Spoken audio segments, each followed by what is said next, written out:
Mateo arrastraba la pala con una indiferencia que solo otorgan décadas de convivencia con el silencio absoluto de los muertos. Para él, el cementerio de San Judas no era un recinto de descanso eterno, ni un lugar de misticismo sagrado, sino simplemente un terreno baldío, lleno de clientes que jamás se quejaban por el servicio. A sus 60 años, su cinismo era tan espeso como la capa de musgo que cubría las lápidas más antiguas. Había visto a miles de familias llorar mares de lágrimas para luego no regresar nunca, y había enterrado a hombres poderosos cuyos nombres se borraban de la piedra en menos de una generación. Para Mateo, la muerte era el gran ecualizador, una broma pesada de la naturaleza que a él le tocaba limpiar y ordenar cada mañana antes del café. Su fe se había evaporado hace mucho tiempo, reemplazada por el callo en sus manos y la sequedad en su alma.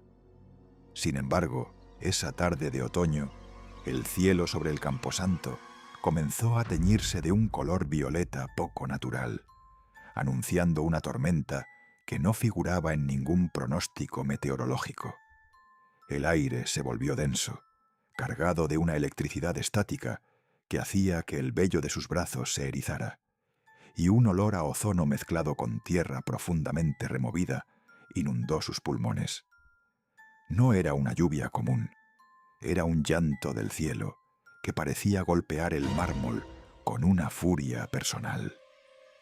Mientras buscaba refugio de las primeras gotas pesadas, Mateo se desvió por un sendero que rara vez transitaba, una zona olvidada en la periferia norte del cementerio, donde los sauces llorones crecían tan juntos que formaban una pared vegetal impenetrable. Allí, oculta tras una cortina de ramas secas y enredaderas espinosas que parecían garras, divisó una estructura que desafiaba su memoria enciclopédica del lugar. Era una cripta de piedra negra, sellada con cadenas oxidadas que no solo rodeaban la puerta, sino que parecían haber sido fundidas directamente sobre el hierro para evitar que algo saliera. Mateo frunció el ceño, sacando de su bolsillo el mapa oficial de registros que siempre llevaba consigo. Aquel sector debería estar vacío, figurando en los viejos planos como una zona de drenaje intransitable. No había registro de ninguna construcción en ese punto, ni nombres asociados a esa parcela de terreno maldito. La curiosidad, un sentimiento que creía extinto bajo capas de rutina, comenzó a palpitar con una fuerza incómoda en su pecho, instándolo a acercarse a pesar del frío repentino que calaba sus huesos. Al pie de la escalinata de piedra, Mateo notó un objeto pequeño y desgarrado. Se trataba de un diario forrado en cuero oscuro, cuya superficie estaba tan erosionada que al tacto recordaba a la piel humana reseca. Al abrirlo con cuidado, reconoció de inmediato la caligrafía errática del anterior cuidador, un hombre que había desaparecido una noche de invierno sin dejar rastro, dejando su cabaña intacta y sus herramientas a medio usar. Las páginas estaban saturadas de anotaciones frenéticas sobre deudas de sangre, rituales de contención y algo a lo que se refería simplemente como el gran traidor que habita bajo el suelo. La tormenta estalló entonces con un trueno ensordecedor que pareció sacudir los cimientos mismos de San Judas. En medio del estruendo, Mateo escuchó algo que hizo que su sangre se convirtiera en hielo líquido. No fue el trueno, sino un susurro gélido que emergió de las grietas de la cripta sellada. Una voz rasposa, como si miles de insectos se movieran tras el muro, pronunciaba su nombre con una familiaridad aterradora. Mateo, hemos estado esperando que regresaras a casa. El sepulturero miró a su alrededor con la pala en alto, pero solo vio la silueta de los ángeles de piedra llorando agua sucia. Antes de seguir con este relato, suscríbete al canal y cuéntanos en los comentarios desde dónde nos estás viendo, pues lo que Mateo descubrió a continuación cambiaría su percepción de la vida para siempre. Buscando un poco de luz bajo el alero de su vieja cabaña, abrió el diario en una de las últimas páginas. De su interior cayó una fotografía antigua y amarillenta y con los bordes quemados. Mateo sintió que el suelo desaparecía bajo sus pies. En la imagen se veía la entrada de esa misma cripta prohibida y frente a ella estaba él mismo. No era un antepasado, era su rostro exacto, con su misma cicatriz y mirada cínica. Sin embargo, la fecha escrita al reverso indicaba que la foto fue tomada en 1890, décadas antes de que él siquiera naciera. En ese momento, las sombras del cementerio comenzaron a alargarse hacia él, como si la tierra misma recordara una promesa que Mateo no sabía que había hecho. Mateo se quedó petrificado contemplando la imagen. El papel fotográfico, rígido y frío, parecía quemar sus yemas con una energía eléctrica residual. ¿Cómo era posible que sus rasgos, esa misma nariz aguileña y los ojos cansados por la desilusión, estuvieran plasmados en una técnica fotográfica de finales del siglo XIX? La tormenta fuera de la cabaña rugía ahora como una bestia herida, azotando las paredes de madera podrida con una violencia que amenazaba con derrumbarlo todo. Con el pulso acelerado y la respiración entrecortada, Mateo se sentó frente a su mesa de trabajo, la única mancha de luz mortecina en medio de la penumbra asfixiante, y comenzó a leer las primeras páginas del diario que el anterior cuidador había dejado como una herencia maldita.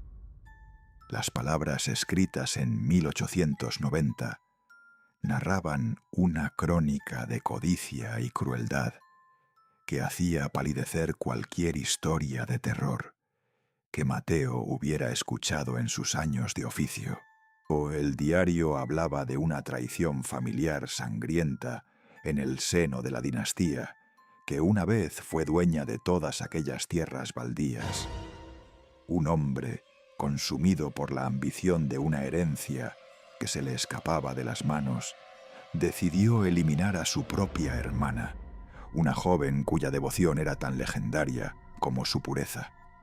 El relato describía con una frialdad quirúrgica cómo la mujer, vestida con su traje de novia de seda blanca y encajes finos, fue drogada y colocada dentro de un pesado ataúd de plomo.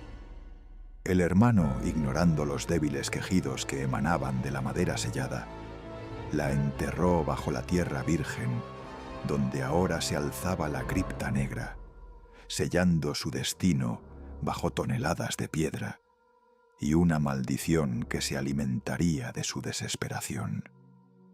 Ella pasó a ser conocida en las sombras del lugar como la novia olvidada y un alma que nunca encontró la paz, porque su cuerpo fue robado por la tierra antes de que su corazón dejara de latir por completo. Mientras Mateo pasaba las páginas con dedos temblorosos, un ruido metálico lo sobresaltó violentamente. Sus herramientas de trabajo, ordenadas meticulosamente en la pared, comenzaron a vibrar y a desplazarse solas contra la madera. La pesada pala con la que había cavado cientos de fosas cayó al suelo con un estruendo seco, como si una mano invisible la hubiera arrancado de su gancho con saña. El terror, un sentimiento que Mateo siempre había despreciado por considerarlo propio de los débiles, comenzó a filtrarse por sus poros como un veneno. Al bajar la vista hacia el suelo de tablas gastadas, su corazón se detuvo un instante. Una serie de huellas de barro fresco y denso, que emanaban un hedor a podrido y humedad de tumba antigua, se marcaban desde la puerta cerrada de la cabaña hacia su posición, como si alguien o algo invisible acabara de entrar sin hacer ruido. Su salud, hasta entonces robusta, a pesar de sus muchos años de fatiga, empezó a flaquear en cuestión de minutos. Una debilidad extrema se apoderó de sus articulaciones y una tos ronca, que traía consigo el sabor amargo del polvo de tumba, comenzó a desgarrarle la garganta. Al mirarse en el pequeño espejo roto que colgaba sobre el fregadero, Mateo retrocedió horrorizado por su propio reflejo. Su piel ya no mostraba el bronceado del trabajo duro al aire libre. Ahora tenía un tono grisáceo, casi marmóreo, y sus venas resaltaban como hilos de tinta negra bajo la superficie de su rostro. Pues era como si la energía misma de su cuerpo estuviera siendo drenada por el suelo que pisaba, como si el cementerio reclamara finalmente el pago de una deuda de sangre que él no sabía que debía. A través de la ventana empañada por la lluvia y el frío, pudo ver cómo la cripta sellada se rodeaba de una oscuridad aún más profunda. Sombras densas, que no pertenecían a ningún árbol ni estatua, se deslizaban entre las lápidas, moviéndose con una agilidad que desafiaba las leyes naturales. Eran figuras sin cuerpo físico, siluetas de pura negrura que parecían custodiar la entrada del mausoleo prohibido, esperando una orden o un momento preciso de debilidad. Mateo sintió que los susurros en su cabeza aumentaban de volumen hasta volverse gritos ensordecedores. Ya no era solo su nombre lo que escuchaba. Ahora eran promesas de un descanso eterno que se sentía más como una condena infernal. Con manos que apenas podían sostener el papel, regresó al diario, buscando respuestas a la pesadilla que se desplegaba ante sus ojos. El cuidador anterior había escrito las últimas líneas con una letra casi ilegible, cargada de una angustia final. El mensaje era claro y devastador. Cada hombre elegido para cuidar el cementerio de San Judas no era un simple empleado del pueblo.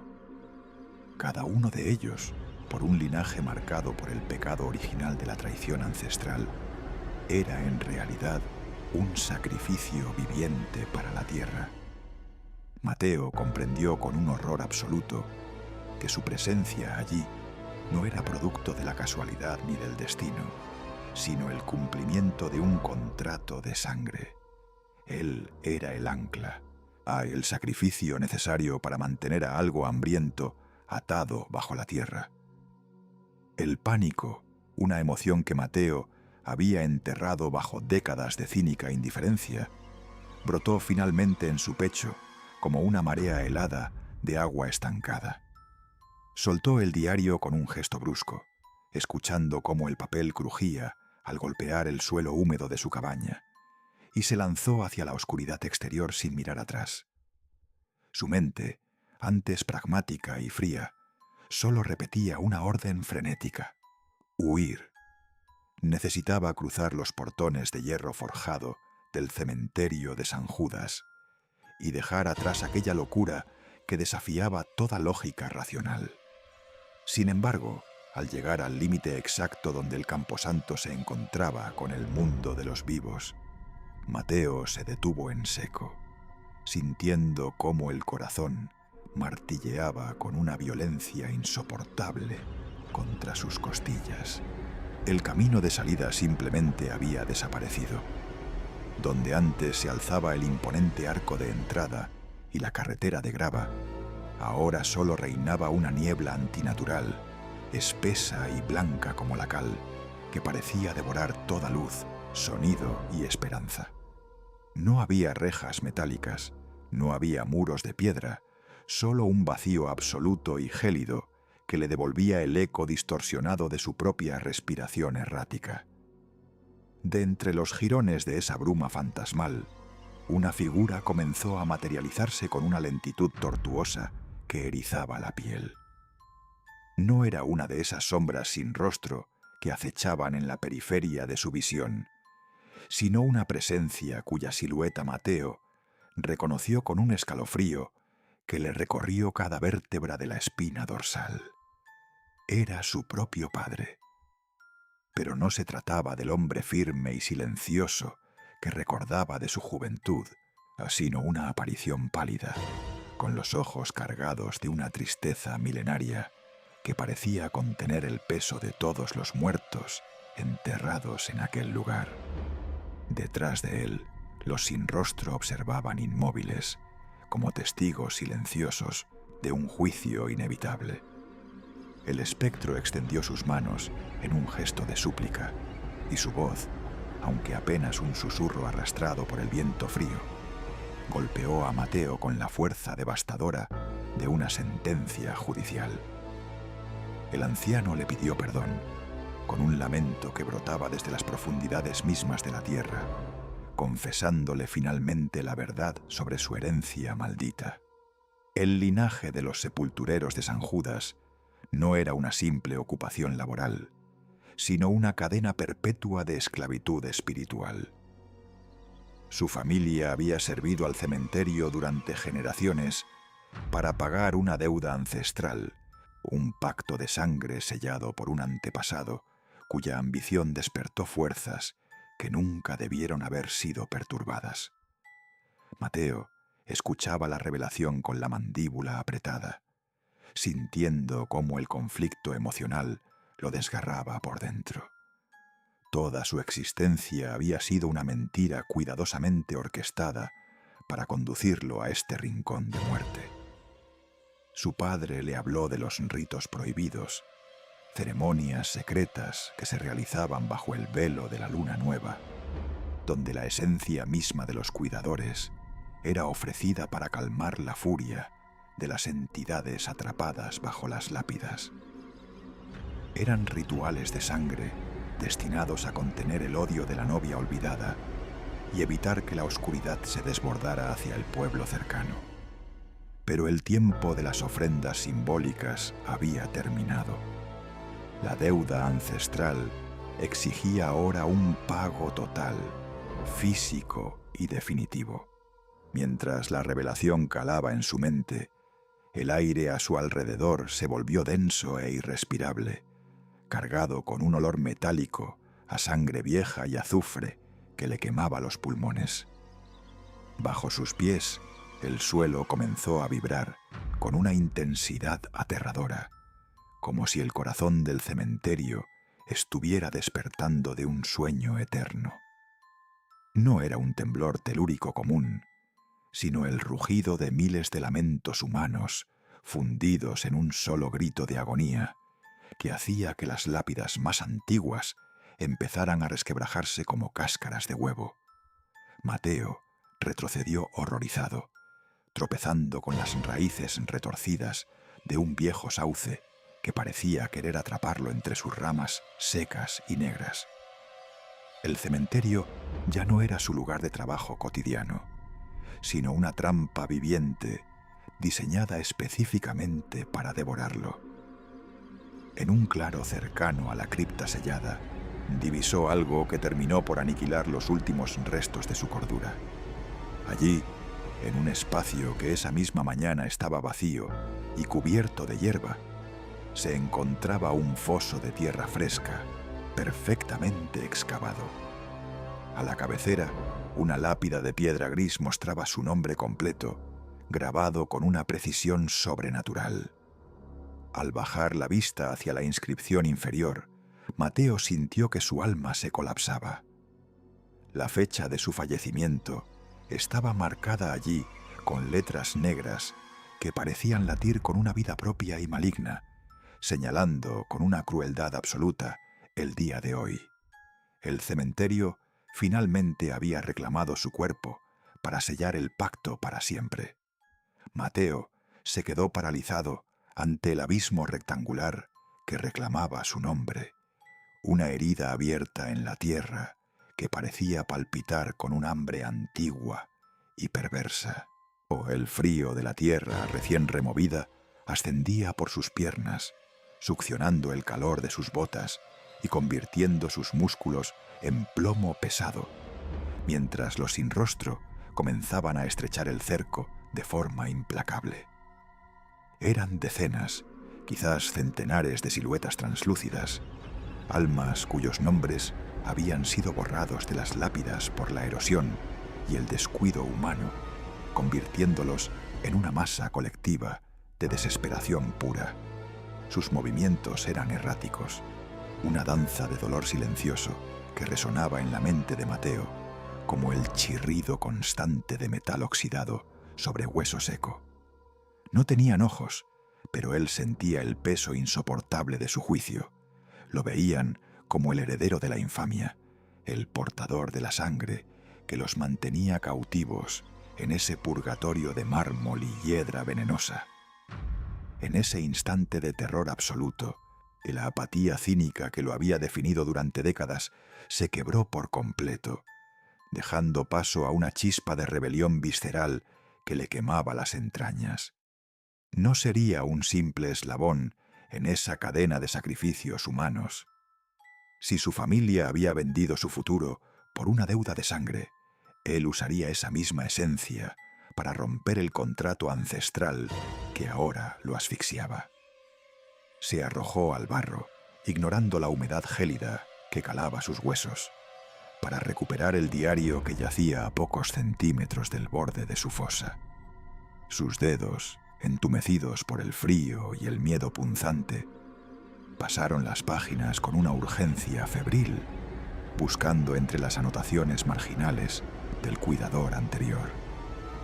Encontró un pasaje escrito en una tinta roja que parecía no haberse secado nunca, describiendo un ritual de destierro prohibido que requería un objeto personal de la víctima original.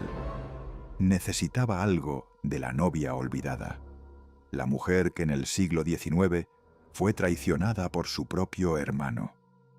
La historia cobró vida en su mente con una nitidez espantosa. El brillo de las joyas de una herencia que nunca debió ser motivo de muerte, y la crueldad de un hombre que prefirió enterrar a su propia hermana antes que compartir su fortuna. El recuerdo de esa traición palpitaba en el aire estancado, manifestándose como un eco de gritos ahogados bajo toneladas de tierra pesada. Mateo comprendió que la única forma de detener la marea de sombras era confrontar ese pecado original, pero para ello debía adentrarse en el epicentro de la maldición, justo donde el suelo vibraba con mayor intensidad. De repente, la niebla se espesó hasta volverse casi sólida, y frente a él emergió la figura del antiguo cuidador. Mateo esperó encontrar un aliado, alguien que le explicara cómo sobrevivir a la noche eterna, pero lo que vio en el rostro demacrado del espectro fue una avaricia que rivalizaba con la del traidor original. El antiguo cuidador no estaba allí para salvarlo, sino para vigilar que el relevo se consumara de forma definitiva y cruel. Su espíritu, encadenado a los portones invisibles por años de servidumbre forzada, veía en Mateo su única oportunidad de escape hacia el descanso eterno. Solo si Mateo ocupaba su lugar en la tumba recién cavada, él podría desvanecerse finalmente en el olvido absoluto. «Tú eres el pago que la tierra exige», siseó la aparición, y su voz sonó como un coro de miles de insectos devorando madera seca en un sótano oscuro. Y las manos espectrales, largas y afiladas como garras de buitre, se extendieron para empujarlo hacia el foso, mientras el suelo, bajo sus pies, comenzaba a desmoronarse, amenazando con tragarlo antes de que pudiera pronunciar una sola palabra del ritual necesario para su salvación. La lucha por su voluntad se volvió agónica, con el espíritu del cuidador presionando sobre su pecho como una losa de mármol frío. Mateo luchaba por respirar, aferrándose al diario como si fuera un escudo sagrado contra la condenación, mientras los sin rostro emitían un lamento que hacía sangrar sus oídos y nublaba su vista. Pero justo cuando el borde de la tumba cedía irrevocablemente y la oscuridad del pozo comenzaba a envolver sus hombros, un estruendo cataclísmico sacudió los cimientos del cementerio entero. El sonido no provino del cielo tormentoso, sino de las profundidades insondables de la tierra, emanando directamente de la cripta antigua y sellada que no figuraba en ningún registro oficial de San Judas. Los pesados sellos de hierro estallaron hacia afuera con una violencia ensordecedora, convirtiéndose en metralla letal que se incrustó en los troncos de los sauces cercanos.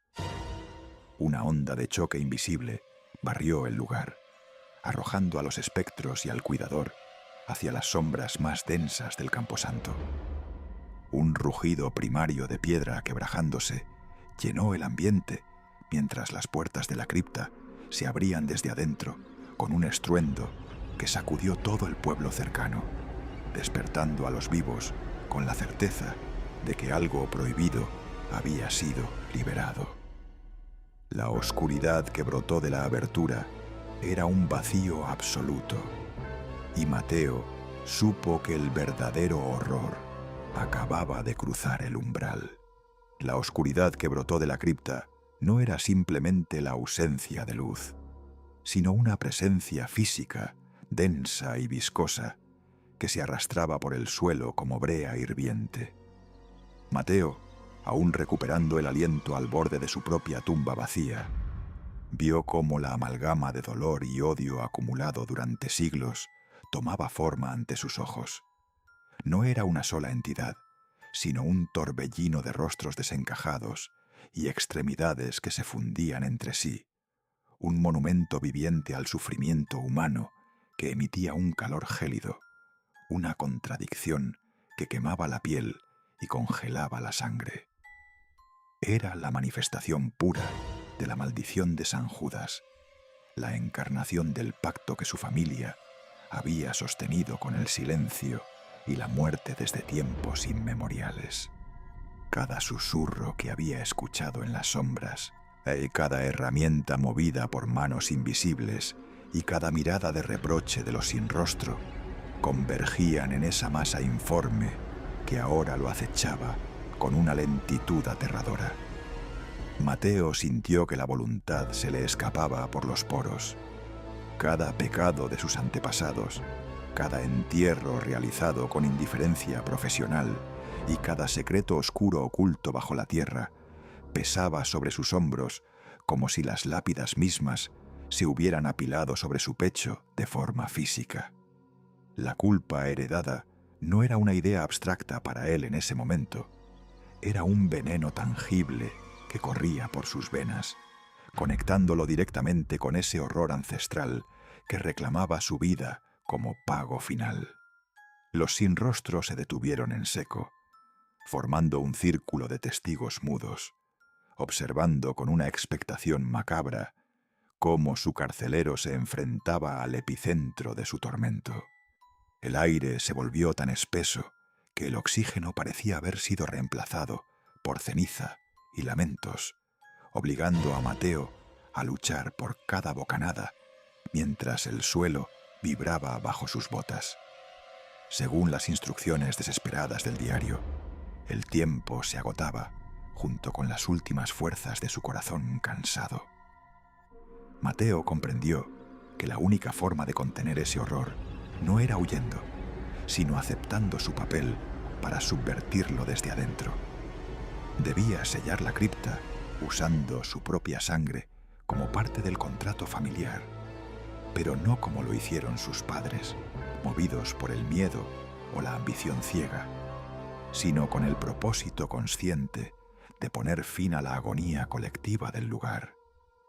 Con manos temblorosas y entumecidas por el frío sobrenatural, sacó la navaja que siempre llevaba consigo para limpiar el musgo de las piedras de los difuntos.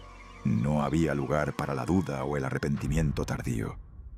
El contrato familiar exigía una ofrenda voluntaria y el diario era brutalmente claro. La esencia vital de un descendiente directo era la única llave capaz de cerrar lo que la traición original había abierto hacía casi 2 siglos. Se hizo un corte profundo y certero en la palma de la mano izquierda. El dolor punzante le devolvió una claridad mental brutal, una chispa de vida en medio de tanta muerte circundante. Mientras la sangre caliente goteaba sobre la tierra negra y saturada de la cripta, Mateo levantó la vista hacia la silueta que comenzaba a definirse dentro del torbellino. La novia olvidada. Su vestido de encaje podrido y sucio flotaba en un viento que no existía en el mundo de los vivos. «Te veo», murmuró Mateo, y su voz, aunque quebrada por el terror, resonó con una autoridad que nunca supo que poseía en sus años de cinismo. «No eres un monstruo, eres la víctima de un hombre que prefirió el brillo del oro a la calidez de su propia carne. Yo no soy él, aunque su misma sangre me recorra las venas y me maldiga. Te ofrezco la redención que nadie te dio bajo esas paladas de tierra. Deja que el peso de este lugar se detenga conmigo. Deja que el dolor encuentre finalmente su fin». El cementerio de San Judas respondió con un rugido de furia telúrica que hizo crujir los cimientos de la vieja capilla. Las filas de lápidas grises, que antes parecían estáticas, comenzaron a desplazarse con un estruendo metálico y ensordecedor, reconfigurándose en tiempo real como las paredes de un laberinto infernal que se cerraba implacablemente sobre él. Los callejones de cipreses se retorcían y las cruces de hierro se estrechaban, bloqueando cualquier ruta de escape hacia el exterior, intentando aplastar a Mateo antes de que pudiera completar el rito de sellado.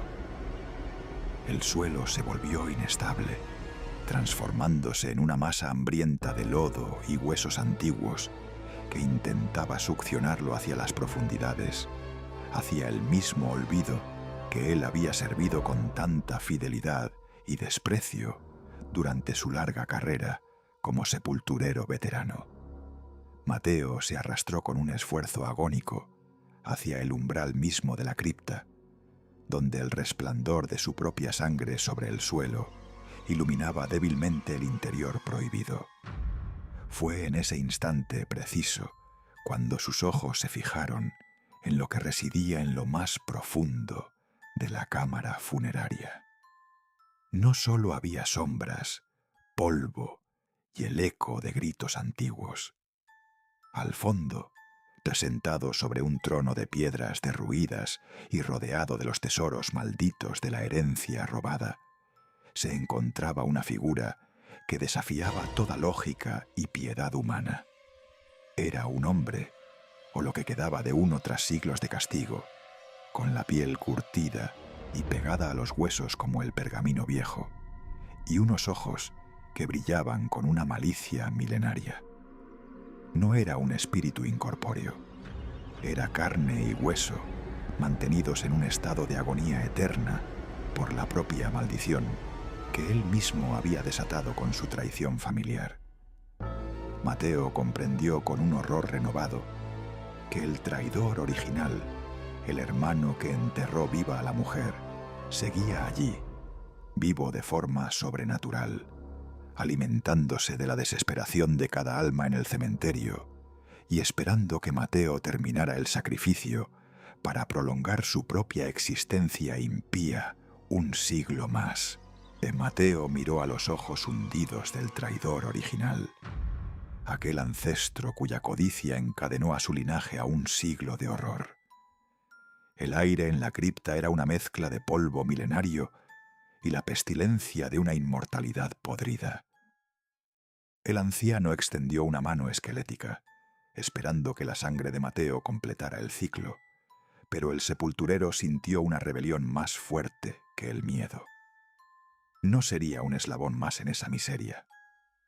Con un movimiento rápido, Mateo arrojó el diario desgarrado del cuidador anterior hacia el centro de las sombras que rodeaban al traidor, justo donde el pacto concentraba su energía más densa. El impacto fue inmediato. Al tocar la esencia del pacto, las páginas del diario estallaron en una llama azulada que quemaba la oscuridad misma. Mateo gritó por la liberación que sintió al ver cómo las palabras escritas con sangre se disolvían en el aire como ceniza. El traidor original emitió un alarido que desgarró la estructura del cementerio.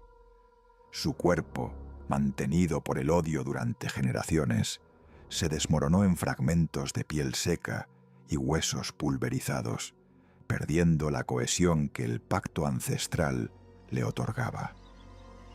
Las sombras de los sin rostro se agitaron en un frenesí final antes de desvanecerse en la luz purificadora que brotaba del centro de la cripta. Mateo se lanzó hacia atrás cuando la cripta antigua comenzó a colapsar en un caos de escombros. Las pesadas losas de piedra se hundían con un estruendo que sacudía el alma. El sepulturero corrió a través del laberinto de lápidas, pero ya no sentía que las paredes se cerraban. La opresión que definió su vida entera se estaba evaporando. Los gritos de agonía se transformaron en suspiros de alivio perdidos en el viento fresco. La niebla antinatural empezó a gironarse, dejando pasar los primeros rayos de un sol que se alzaba tras el horizonte, disolviendo las pesadillas de la noche. Mateo llegó a la entrada principal justo cuando el suelo dejaba de vibrar. Cuando el eco del derrumbe se extinguió, el silencio que descendió sobre el campo santo fue distinto. No era pesado, sino una paz sepulcral auténtica. Mateo cayó de rodillas sobre el césped húmedo, respirando el aire limpio del amanecer. Sus manos temblaban, pero el peso invisible que le encorvaba la espalda había desaparecido. Al mirarse en un fragmento de mármol caído, notó que su cabello se había vuelto blanco como la nieve en un solo instante. Sus ojos, o antes nublados por el cinismo, ahora brillaban con una claridad nueva, capaz de ver matices en la luz que otros ignorarían. Había sobrevivido al pacto de sangre, pero el encuentro directo con lo prohibido lo había marcado para siempre, otorgándole una sabiduría que solo se adquiere en el umbral de lo eterno. El cementerio de San Judas ya no era una prisión para las almas errantes.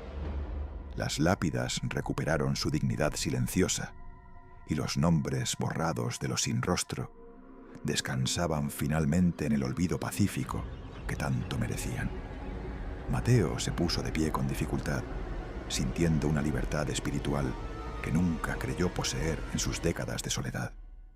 La ambición humana y el deseo de poder solo traían cadenas invisibles, y él finalmente había logrado romper el último eslabón de su familia.